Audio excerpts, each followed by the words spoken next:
Subscribe करें अपने YouTube channel learn about medicine को और बेल आइकन दबाएं लेटेस्ट नोटिफिकेशन पाने के लिए। वेलकम फ्रेंड्स, सुस्वागतम दोस्तों। आज का यह video disease and their treatment series का वीडियो है, जिसमें हम बीमारी के लक्षण तथा उस बीमारी में डॉक्टर द्वारा क्या इलाज दिया जाता है यह सभी जानते हैं।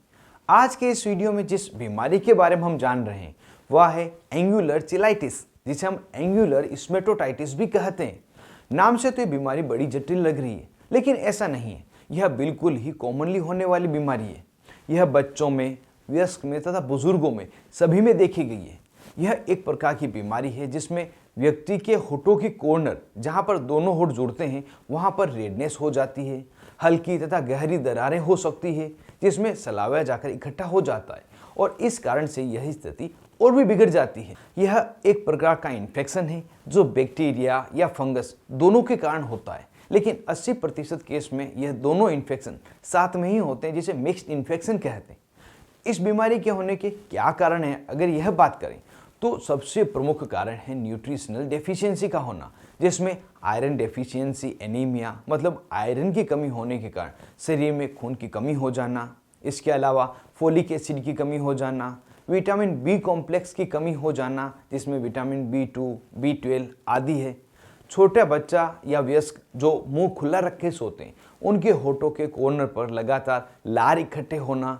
बुजुर्ग जिनको नकली बत्ती सी दांत लगे हुए हैं, वह सही तरीके से साफ सफाई नहीं की जाती, उसकी फिटिंग अच्छी नहीं है, तब भी यह इन्फेक्शन हो सकता है।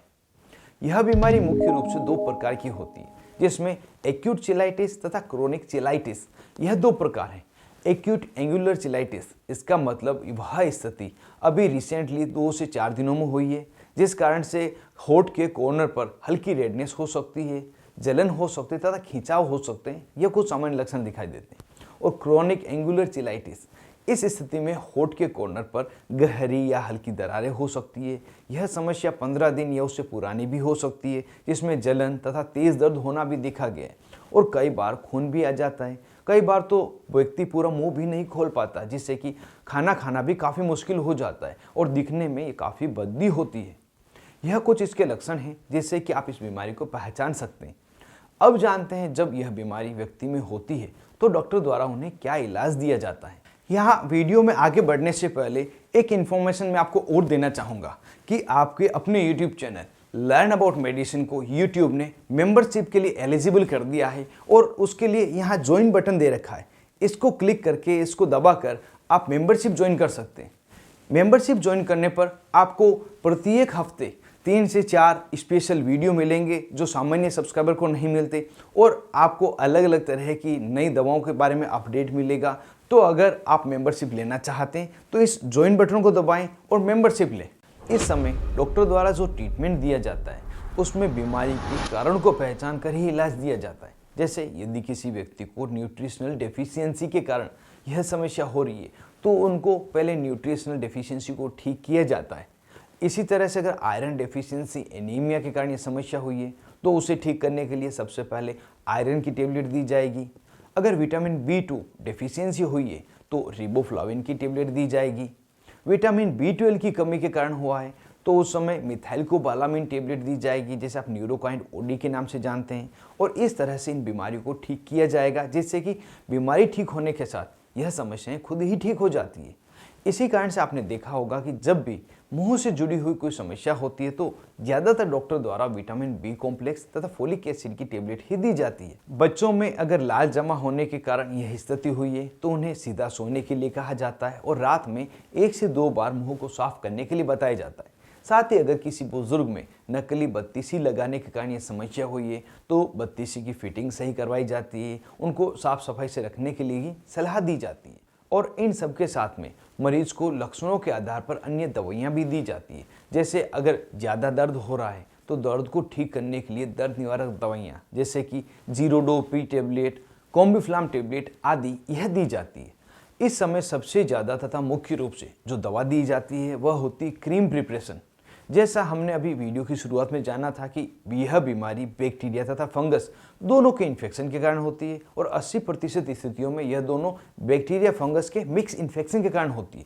जब यह बैक्टीरिया के इन्फेक्शन के कारण होती है तो उस समय एंटीबैक्टीरियल क्रीम दी जाती है, जिसमें fusidic acid cream, mupirocin cream, framycetin cream, neomycin cream, यह आदि क्रीम है। और अगर फंगल इन्फेक्शन के कारण हुई है तो उस समय जो क्रीम्स दी जाएगी वे है clotrimazole cream, miconazole cream, ketoconazole cream, luliconazole cream, इनमें से कोई भी एक क्रीम दी जाएगी। और ज़्यादातर ये मिक्स्ड इन्फेक्शन के कारण होता है और कई बार पहचानना भी मुश्किल हो जाता है कि किन इन्फेक्शन के कारण यह समस्या हुई है। तो उस समय एंटीबैक्टीरियल तथा एंटीफंगल दोनों ही प्रकार की क्रीम को मिक्स करके लगाने की सलाह दी जाती है। जब एंटीबैक्टीरियल क्रीम अकेली लगाई जाती है तो उसे कम से कम 7 दिन से 10 दिन लगाना आवश्यक होता है।